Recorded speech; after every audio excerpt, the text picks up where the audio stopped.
Siamo a Cimagogna con Roberto De Pol della segheria De Pol. Di cosa vi occupate? Noi ci occupiamo di pavimenti antichi e produciamo tutto il grezzo del pavimento antico, originale antico.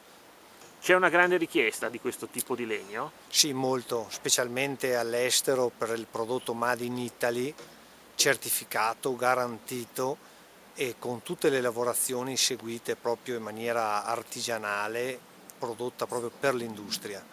Ecco, dietro di te c'è una catasta di bricole che vengono da Venezia. Ecco, ma dove recuperate il legno antico? Ma noi recuperiamo dappertutto perché alla fine in tutta Italia ci sono molti nostri collaboratori che ci forniscono il legname proprio per il nostro tipo di lavoro, per la nostra azienda.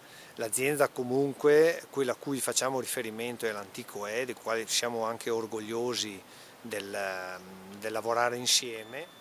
Voi dunque lavorate il legno antico, ma che tipo di legno? Ma passiamo dall'abete all'arice per quanto riguarda diciamo, il materiale che va sull'arco alpino. Poi per quanto riguarda la pianura, diciamo, rovere, olmo, noce e anche ad esempio sul recupero il tech, che però andiamo a reperirlo, diciamo, oltre Italia, insomma. E dove viene recuperato questo legno? Ma ovunque dove ci sono demolizioni, vecchie cascine, casolari, pontili, castelli, non so, laguna, qualsiasi posto dove ci siano delle demolizioni e che non abbiano, diciamo, additivi o trattamenti chimici in superficie, andiamo a reperire tutto quanto.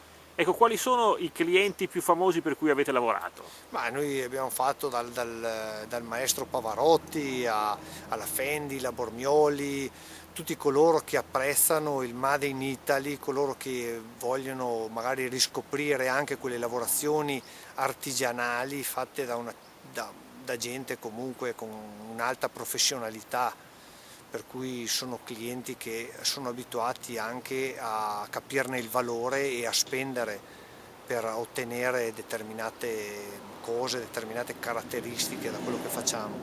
Bene, grazie e buon lavoro. Grazie anche a lei, arrivederci.